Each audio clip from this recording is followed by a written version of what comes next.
My parents gave my brother the $1 million estate, and they left me a rotting shack in Montana. My wife laughed. Then she kicked me out, said I could come back when I finally grew a spine. But that broken house, it held something more valuable than anything my brother would ever own. A hidden room, a sacred book, and a legacy my family tried to erase. This is the story of how I went from being the weak older brother to the guardian of a forgotten tribe, and how I finally found something worth fighting for. I'll never forget the sound of her voice, sharp, precise, like the snap of a bone breaking clean under pressure. Go back to your shack, Ethan. Come back only when you've grown a spine. Vanessa stood at the doorway, her arms folded backlit by the chandelier we once picked out together. My suitcase landed on the porch with a thud, flinging open like a wound. Shirts I had folded hours before spilled out white button-downs, socks missing their pairs, the tie I wore to my father's funeral. Her eyes didn't soften. I didn't ask her to reconsider. I didn't even flinch. Just stood there, drenched in late spring rain, holding the keys my parents had left me as if they weighed 100 pounds. The keys to a crumbling house I had never seen. I was 42 years old, and this was the moment my life snapped clean in half.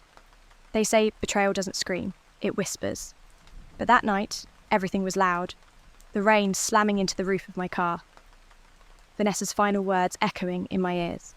The sick twist in my stomach when I replayed the lawyer's reading of the will to Ethan Carter. We leave the property in Coldwater, Montana. Ryan, my younger brother, got everything else. The house in Lincoln, the savings, the photo albums, the life. I got dust and rot and shame. Vanessa didn't even hide her disgust. You're the older one, and yet you let him walk away with everything.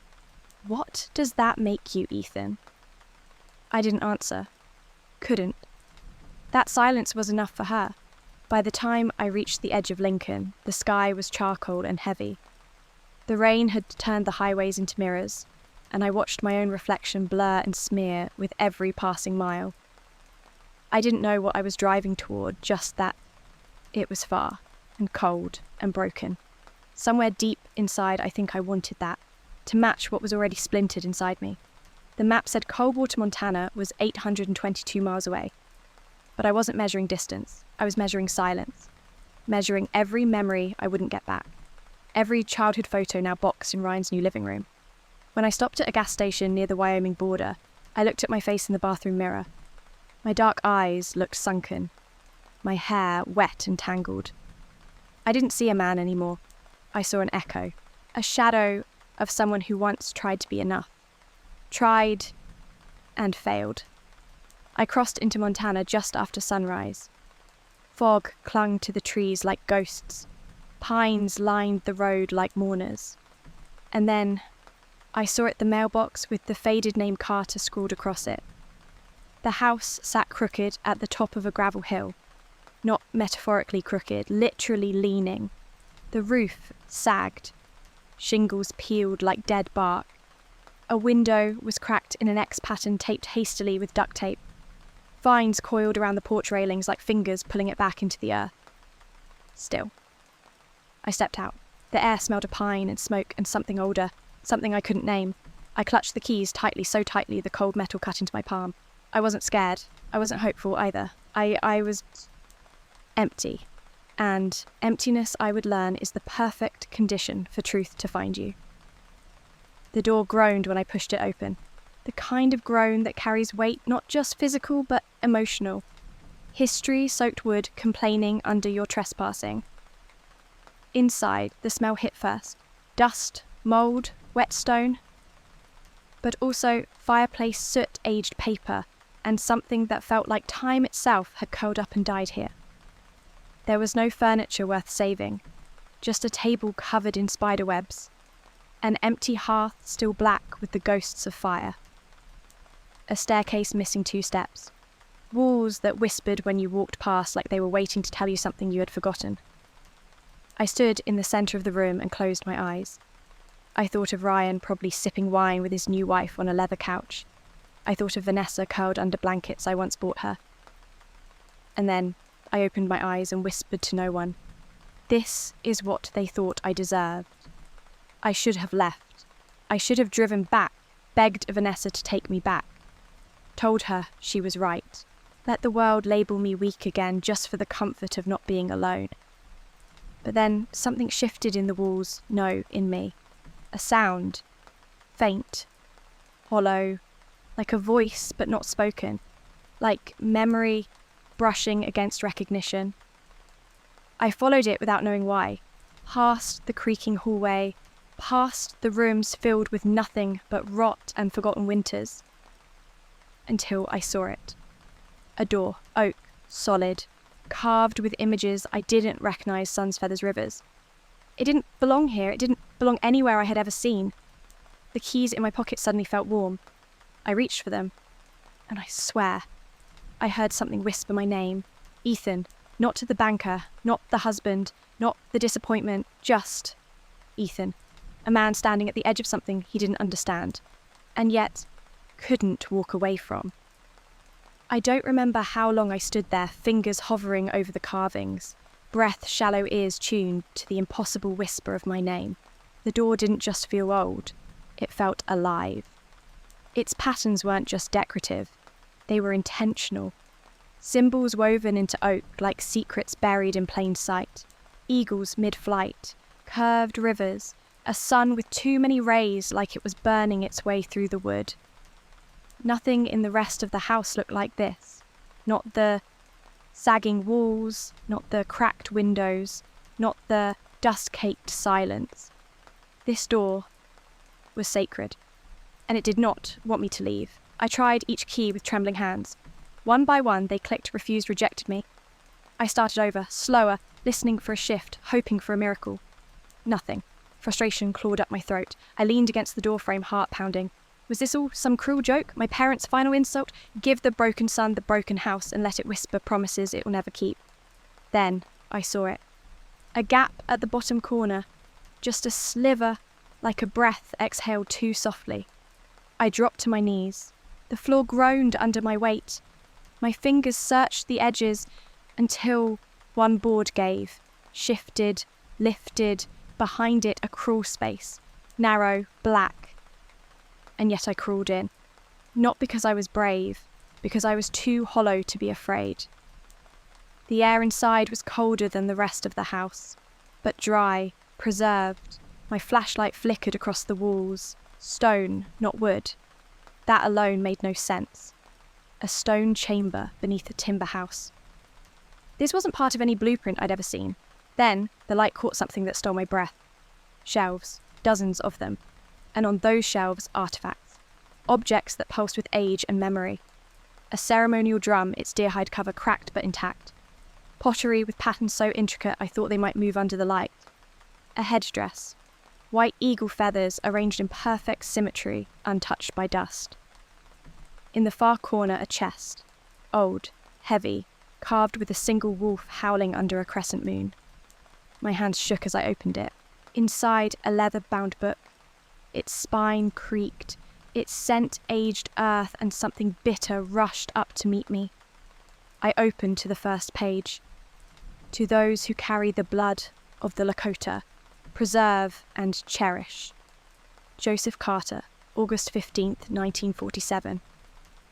I didn't breathe. Joseph Carter, my grandfather, a man my father never spoke of.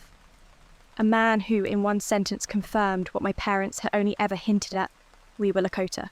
And this wasn't a house. It was a vault. I sat on the cold ground, my back against stone, the book open in my lap. My grandfather's handwriting curved across the yellowed pages, steady strong. He wrote of our ancestors. Of his father, Wakantanka, a warrior and spiritual keeper of Lakota memory. Of a time when the tribe roamed the plains, hunted buffalo, danced under star-crowded skies. He wrote of the day the government came, took their land, pressed them into silence. And he wrote of the artifacts, each one hidden, smuggled, protected. He buried them not to forget, but to wait. For someone in the bloodline to return, to remember, to listen. I wiped tears from my cheeks. I didn't even remember when they had started falling. For the first time in years, I felt seen. Not by Vanessa, not by Ryan, not even by myself, but by the men who came before me, who fought, lost and endured. The headdress caught my eye again. I lifted it gently, my fingers brushing the feathers, feeling every whisper of time it held. This was not treasure. This was testimony. And I, Ethan Carter, banker, failure outcast, was its witness. I wanted to scream, not in fear, but in fury. Why had they hidden this? Why had my parents buried our story beneath layers of shame? And yet, I knew the answer, because in Lincoln, Nebraska, a Lakota name draws suspicion. Curiosity at best, prejudice at worst. And they thought they were protecting me. But they were wrong. Erasing where I came from didn't keep me safe. It made me hollow. That night, I didn't sleep. I sat in that stone chamber, tracing the pages of the journal. Every paragraph a wound, every artifact a heartbeat. By dawn, I made a vow. This wasn't just history. This was identity, and I would not let it rot beneath a broken roof. I would restore it, honour it, protect it, even if it meant burning every last bridge behind me. The morning came, slowly dripping through the cracks in the roof like honey over broken stone. I emerged from the crawl space covered in dust and silence. The house above felt different now, not haunted but hollowed, like something sacred had been cracked open beneath it. And now everything else had to reckon with that truth. I stood in the kitchen, if you could call it that, sipping black coffee from a chipped mug I found in the corner cabinet. It tasted like ash, like beginnings, like something old crawling back into my throat and waking me up. My phone buzzed once. Tom, an archaeologist I knew from college. We weren't close, but he owed me a favour. I had sent him one picture of the headdress. That was all it took. "I'm coming," he wrote. He arrived 2 days later. His Subaru kicked gravel as it climbed the hill. When he stepped out, his mouth opened slightly, not in greeting, but in reverence. "Jesus, Ethan, where did you say you found this I didn't?" "It found me." He didn't laugh, just followed me inside like a pilgrim walking into a cathedral. When we reached the crawl space, he stopped talking entirely. His breath caught when he saw the drum. His eyes glossed when they met the feathers. He turned to me like a man seeing the ocean for the first time. "Do you realise what you're sitting on?" he whispered. "This isn't just rare, this is sacred. This could be worth millions." He said the word like it meant something. Millions! But all I felt was shame. That night, I stared at the journal again. Money can feed a tribe for a day, but the story of that tribe can feed its soul for generations. My grandfather's words burned on the page. I didn't sleep. Again. He came the next morning. Not Tom, someone else. I heard the knock, slow, steady, deliberate. When I opened the door, the man standing before me looked like he had stepped out of the journal itself. His skin was tanned leather. His braid hung over his shoulder like a river of silver. His shirt was plain. His eyes were anything but. "Ethan Carter," he asked. I nodded. "I'm Samuel Greyfeather. Tom sent me." I moved aside, wordless. He walked into the house with the silence of trees. When I led him down into the chamber, he stopped just before the entrance. And then he removed his boots. That's when I knew. This wasn't history to him, it was family. Samuel didn't touch anything, not at first. He only stood in front of the shelves, eyes closed, breathing through his nose. Then, softly, almost reverently, he reached for the eagle feather headdress. He ran his fingers across the spine like a blind man reading music. "You know what this is?" he asked me. I shook my head. "It's not just a symbol, it's a spirit. Every feather earned, every stitch sung. This headdress was made for a keeper, someone who holds the memory of his people, not for glory, for protection." I said nothing, because what could I say? He looked at me, then really looked. "You are not here by chance," he said. "Joseph was my friend. He told me someone would return. One day, someone with the blood and the burden." I tried to answer, my throat failed me. He stepped closer. "That someone is you."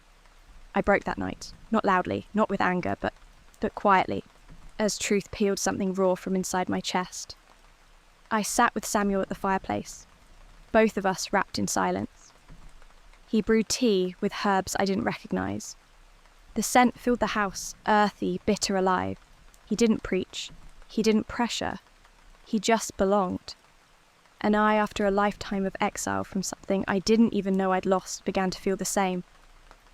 The next morning, I swept the floor for the first time. Not because it mattered, but because it did. The act itself, picking up the broom, clearing the dust, felt like penance, like promise, like saying I see you now, to the house, to the past, to myself. I didn't know where this was going, didn't know what would happen next, but I knew this much: I wasn't leaving. And for the first time in my life, I wasn't afraid to stay. I used to think identity was something you inherited, like a last name or a passport quiet fix stamped into you by others. But after days of sitting with my grandfather's journal, I realised identity wasn't passive. It wasn't something given, it was something reclaimed. I spent the next week buried in the chamber. The leather-bound journal never left my side. By day, I read. By night, I dreamed. Dreams of a wide sky without fences, of hooves pounding dirt like drums, of a man standing on a ridgeline, hair braided down his back eyes like polished stone, watching the land stretch forever. In every dream, he looked like me, and I knew his name before he ever spoke it. Wakantanka, my great-grandfather, the keeper, the warrior, the one who refused to sell the soul of our people for gold, even when his tribe was starving. Samuel returned each evening. We sat in front of the fire he built with his hands, drinking tea from cups he carved himself. His voice was low, never rushed, like the river outside the edge of town. He told me about the Lakota language, the way each word carries story. He told me about sweat lodges, burial rites, war songs whispered through generations. But mostly he listened. To my questions, to my fears, to my silences. You are not less because you were raised outside this, he told me. The blood does not forget its river. I wrote that down, twice. One afternoon, I opened a pottery jar. Inside, ashes, wrapped in hide, smelling of age and sorrow. My hands trembled. Samuel placed his hand on mine. Those are warriors, he whispered, men who died with honour, hidden from the soldiers who would have destroyed them. Your grandfather kept them safe. I nodded, unable to speak, because for the first time in my life I understood what it meant to carry something sacred. It wasn't about knowledge. It was about responsibility. Then came the knock I should have expected. Louder, heavier, confident. I opened the door. Ryan, my brother. His SUV glinted in the sun like a mirror to another life. He stepped out wearing designer boots, sunglasses perched on his head like a crown. Ethan, he said, smiling like it cost him nothing. Heard you found something special. I said nothing. He walked past me without asking, into the house, into the truth. In the chamber, his eyes gleamed, not in awe, in calculation. These could be worth millions, he said, crouching before the headdress. Tom called a friend. Word spreads fast. Honestly, I didn't think you had it in you. He turned to me. I'll make you a deal. Trade me this place for the house in Lincoln. I'll even throw in a check. I felt heat rise to my face. That house, our house, where our parents made waffles on Sunday mornings, where we wrestled on the carpet while Dad shouted from the garage. I had mourned it. But standing in this moment, watching Ryan run his fingers along the bones of our ancestry, like they were items on a price tag, I knew. It was never my home. Not really. This place, this sacred ruin, was. I straightened. They're not for sale, Ryan. He laughed. You serious? You're sitting on a gold mine. You could have your old life back. Vanessa, the house comfort. I'll buy a better version of everything. I looked him in the eye. I don't want better, Ryan. I want true. He shook his head, disgusted. You'll regret this, he said, voice tightening. You've always been good at losing. He walked out, slamming the door behind him. But I didn't feel small. I felt still, solid, like stone, finally remembering it's part of a mountain. That night, I sat alone in the secret room. I lit a candle and placed it before the headdress. The flames flickered, casting shadows against the carved wolf on the chest. I opened the journal one last time and traced the words my grandfather had written when Wakantanka refused the trader's silver. If I sell our spirit for food, we will eat for a night, and die as strangers in the morning. I whispered that line aloud, voice unsteady. Then I stood. Not as a banker, not as a failure, but as a grandson, a descendant, a protector. I left the door open behind me, letting the wind pass through, letting the ancestors breathe. I was sweeping pine needles off the porch when the call came. The screen lit up with her name, Vanessa. I stared at it, the broom frozen mid-air. I hadn't heard her voice in weeks, not since she stood in that doorway and carved me apart with her silence. I pressed the phone to my ear. "Ethan," she said softly. "That voice, it used to soothe me. Now it made me brace for impact." "I heard from Ryan," she continued. "He says you found treasure?" I didn't answer, because it wasn't treasure. It was blood, bone, spirit. But to her, it was always about value. "Did you really find something worth millions?" she asked.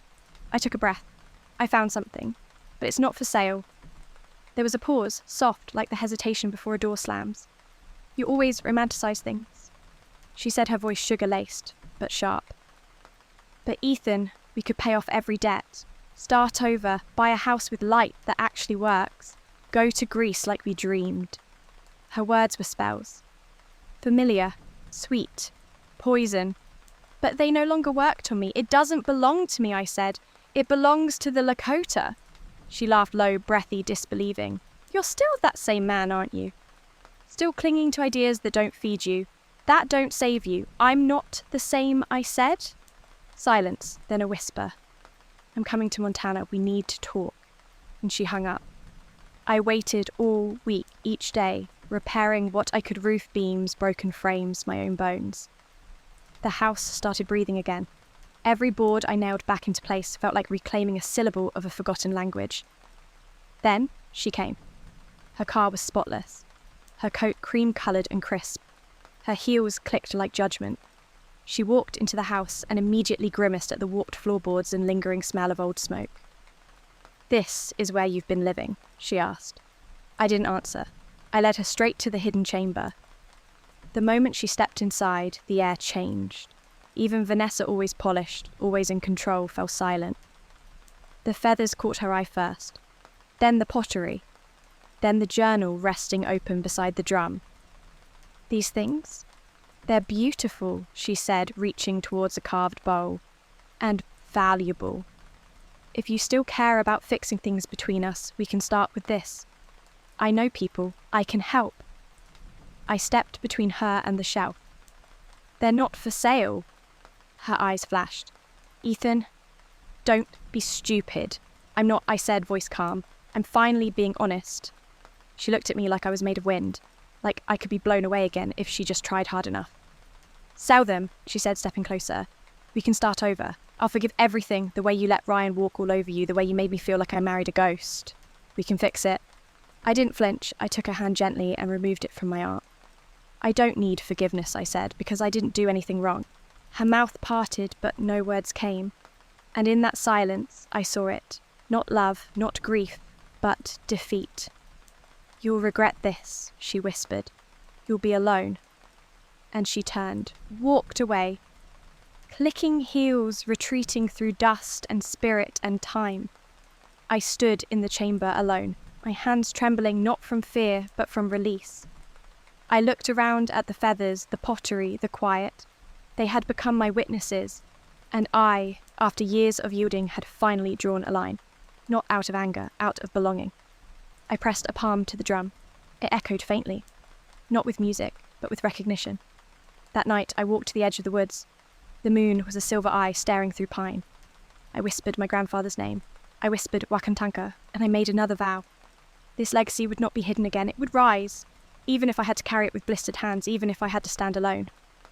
It started with a letter. A clean white envelope slid beneath my door like a threat in disguise. Inside, fine paper, a corporate logo, a card thicker than anything I could afford to print. At the bottom, a signature: Mark Harrison, Acquisitions Director, Chicago Heritage Museum. And a single sentence that made my stomach knot. "We understand you are in possession of culturally significant artifacts. We would like to make an offer."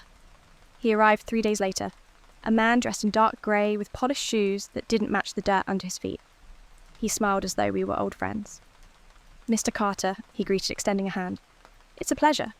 May I call you Ethan?" I didn't answer. I stepped aside and let him in. The moment he entered the chamber, his smile widened. He circled slowly, admiring, calculating. Every shelf he passed, I could hear the cash register clinking in his head. "I must say," he murmured, brushing dust off a carved ceremonial pipe, "this collection is extraordinary. Authentic. Unspoiled." He turned to me. "You understand what this means, right?" "I understand it doesn't belong in a glass case," I said. He chuckled low, practiced, patient.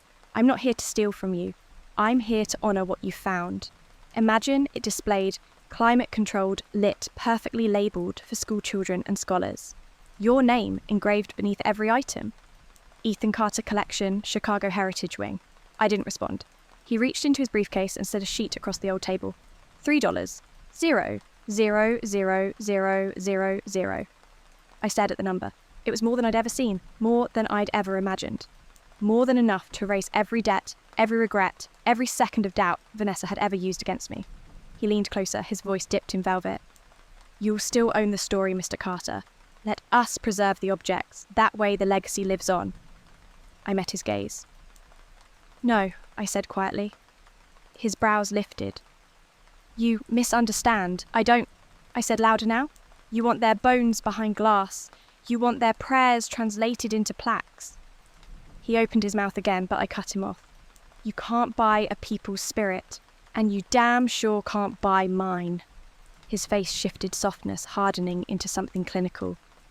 "Well," he said coolly, slipping the offer back into his folder, "if you change your mind." He placed a business card on the windowsill and walked out without another word. I didn't touch that card. I burned it. The following days were strange. I felt powerful and terrified, because refusing money doesn't silence temptation. It amplifies it. Every creak in the floorboard whispered, $3 million. Every leak in the roof asked, "What are you holding on to?" Even my reflection in the mirror sometimes looked at me with suspicion. What if I was foolish? What if everyone else was right? I called Samuel.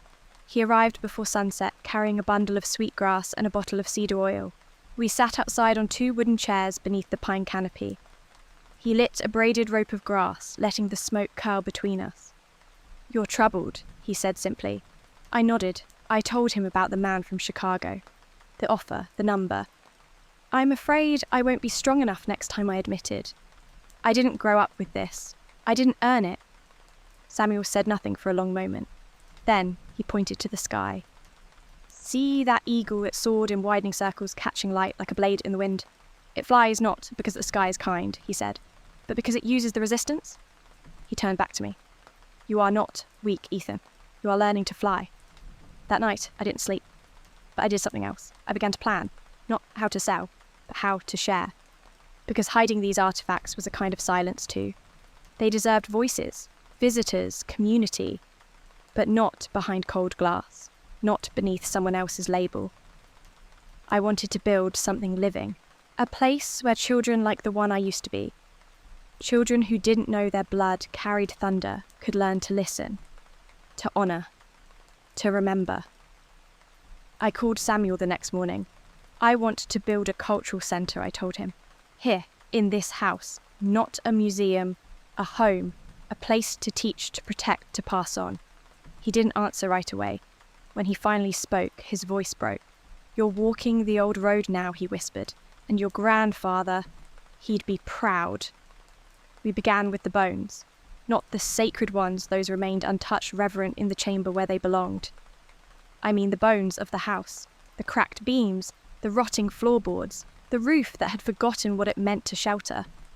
Samuel showed up first, his hands worn from years of carving, yet still steady. Then came Rose Ironwood, a traditional weaver, with silver hair and laughter that hummed like wind through feathers. Thomas Riverstone followed, a man whose voice carried songs older than every graveyard in this valley. They didn't ask questions, they brought hammers and bread and stories. I used what I had, my savings, my hands, my growing conviction. But I didn't do it alone. The Lakota community came one by one. Some were elders with memories of old songs. Some were teenagers with earbuds in one ear and stories in the other. They came not to build but to return. Every nail, every brushstroke, every bundle of cedar we burned was an act of remembrance.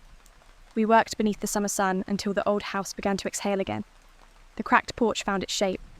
The rooms, once hollow and damp, now echoed with language Lakota phrases shared between generations.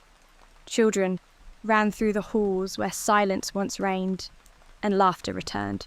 We didn't call it a museum, we called it a cultural centre, not for display but for exchange. One side of the house held the artefacts, each labelled in both Lakota and English, with stories passed down by Samuel and the elders. The other side became a classroom. Rose taught weaving every thread a sentence in a language beyond words. Thomas taught songs that made the walls tremble softly. I taught what little I could.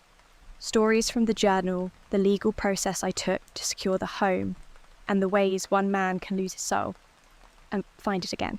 Then came the letter. Again. But this time, not from a museum. From Ryan's lawyer. He was suing me, claiming co-ownership of the house, saying the will was vague, that my parents never meant to exclude him, that I had manipulated the narrative for personal gain. It hit me like a punch through the ribs. For a moment, just one moment, I wanted to quit. Close the doors, board the windows, let him have it. Because fighting your brother in court, it's not just about land. It's about grief in disguise. Grief for the love you'll never reclaim. Samuel found me sitting on the porch, eyes fixed on the dirt path where the children had drawn stick figure buffaloes in chalk. "You're thinking about giving up," he said plainly. I nodded. "I just wanted to protect something good," I whispered, "not turn it into a war." He looked up at the sky where a hawk cut through clouds. "You know how they train young eagles to fly." I shook my head. "They push them out of the nest." He paused. "Sometimes the only way to rise is to fall first." So I stood. I hired a lawyer, a quiet woman with a sharper tongue than any judge. I gathered every document, every record, every signature from the will. I wrote a letter of intent explaining the cultural value of the artefacts and the centre's mission. And I kept going, kept building, kept believing.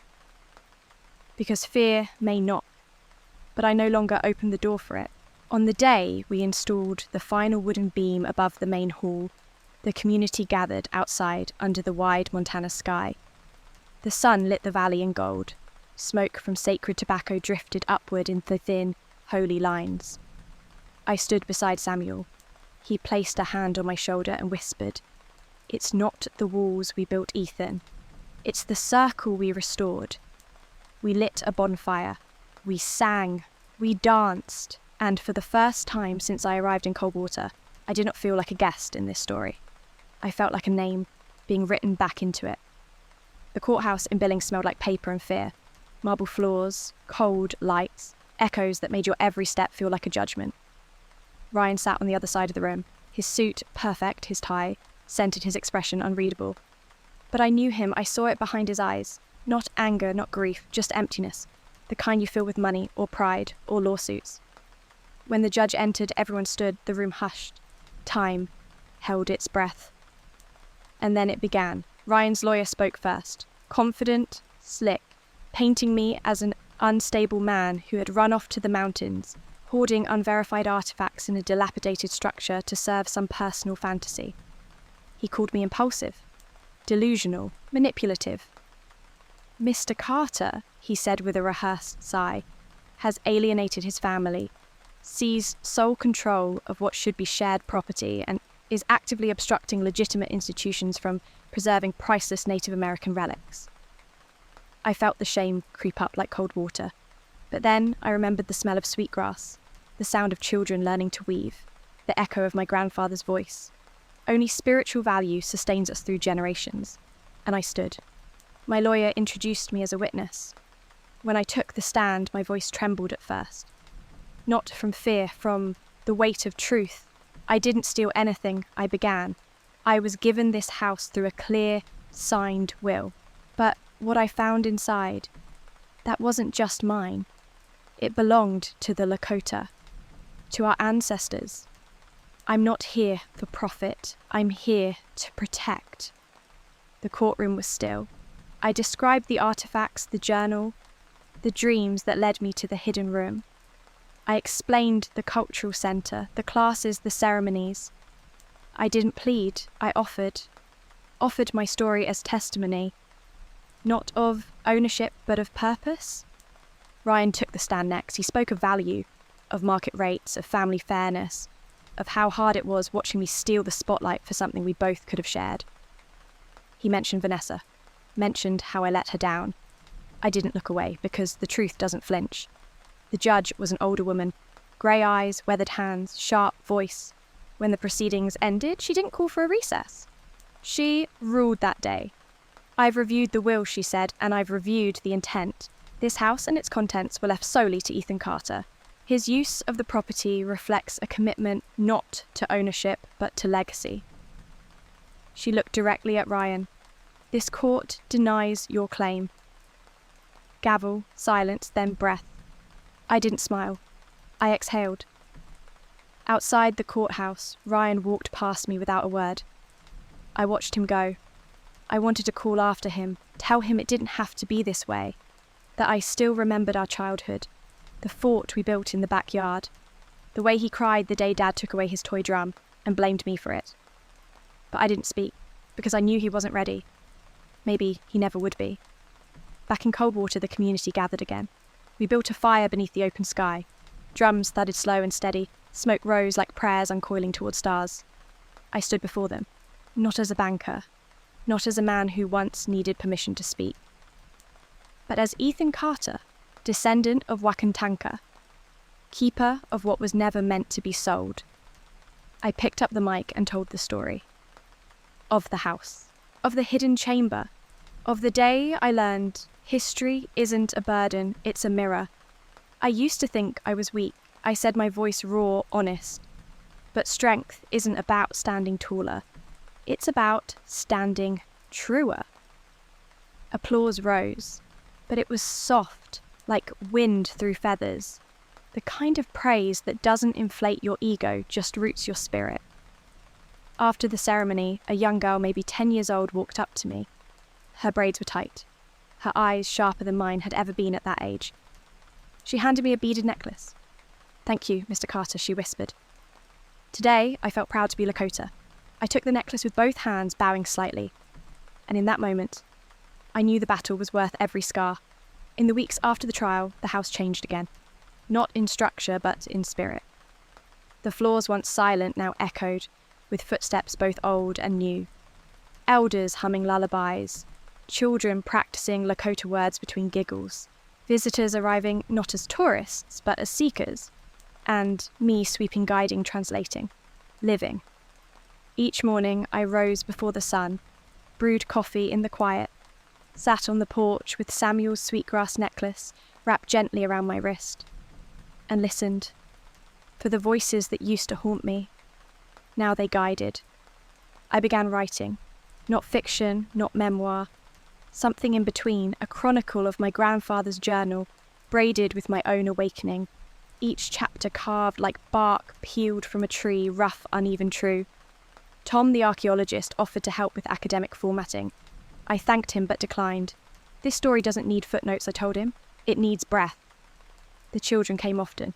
They weren't afraid of the dark corners of the house the way I used to be. They ran through it like they belonged, and they did.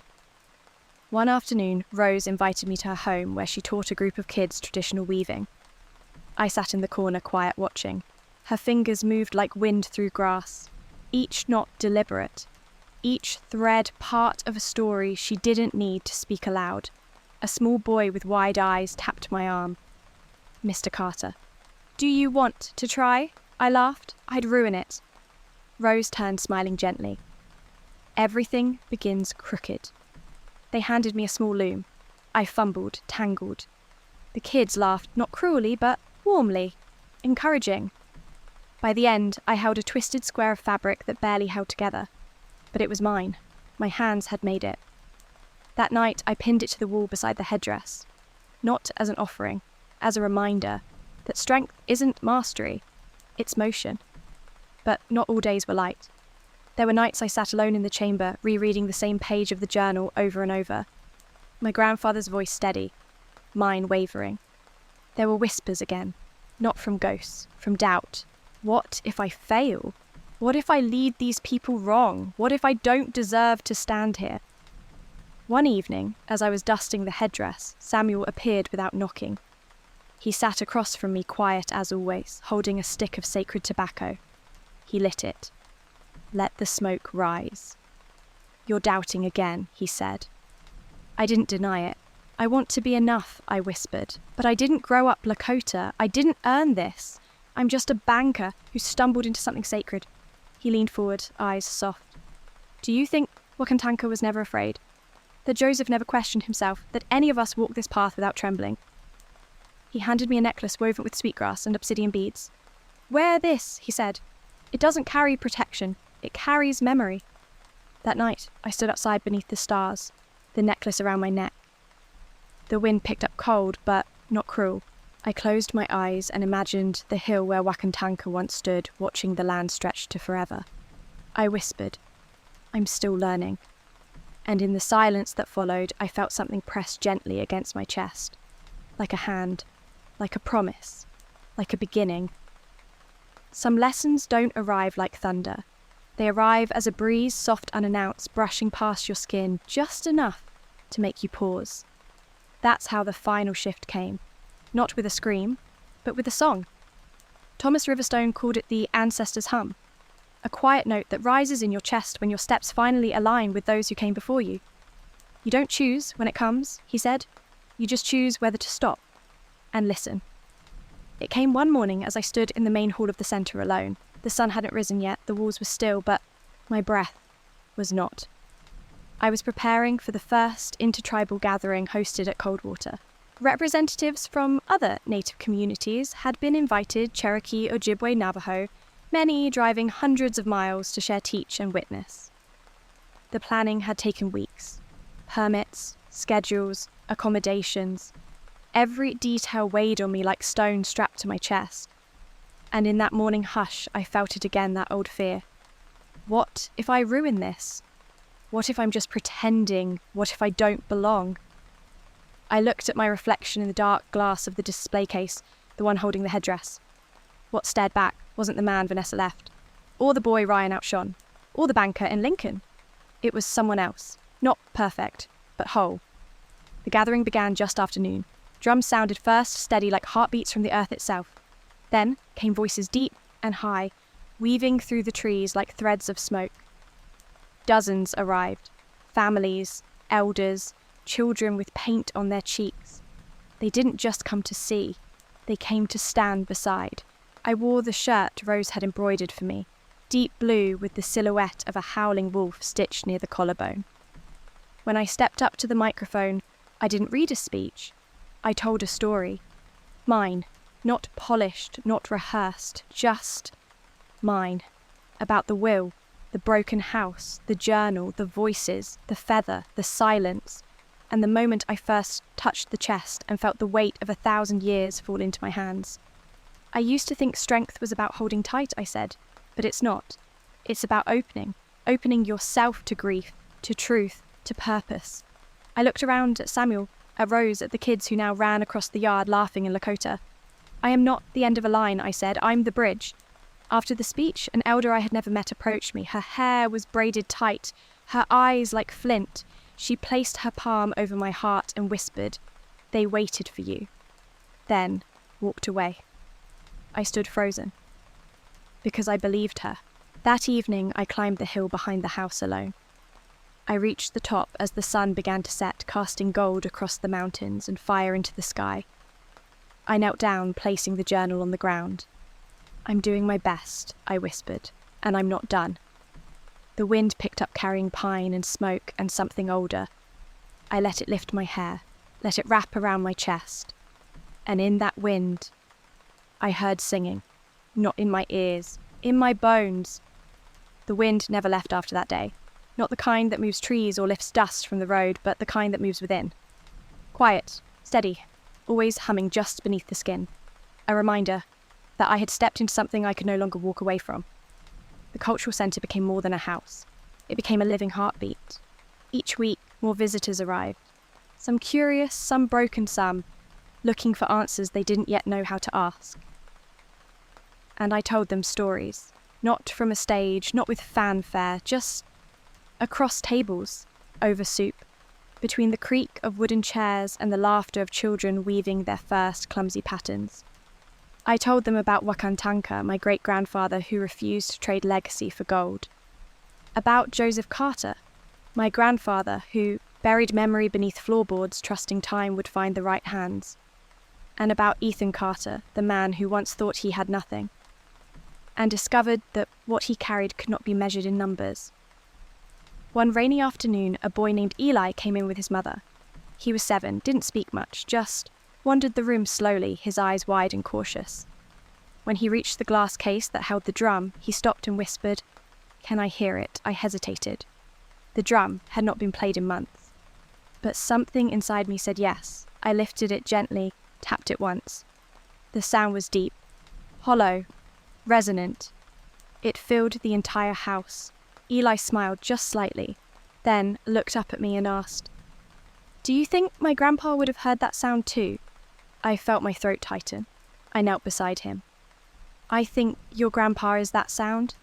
After they left, I sat with the drum in my lap for a long time, thinking of how history isn't stored in books or locked behind glass. It's carried in stories, in gestures, in the quiet passing of truth from one set of eyes to another. Samuel came by less often now. He said little when he did, just sat beside me or walked the grounds in silence. But one morning, as we shared tea on the porch, he looked out at the horizon and said, "You've become what your grandfather was." I didn't understand. A keeper. He shook his head. A storyteller. That night, I opened the journal one last time. I didn't read. I wrote a new page, not in my grandfather's hand, in mine. A page about a broken man, a forgotten house, a set of rusty keys, and a voice buried beneath dust and wood and shame, finally rising. I signed it for Eli, for the girl who gave me the necklace, for anyone who thought they were too lost to be found. I closed the book, lit a candle, and placed it in the centre of the room. Because some legacies aren't inherited, they're rebuilt, with hands that tremble but do not let go.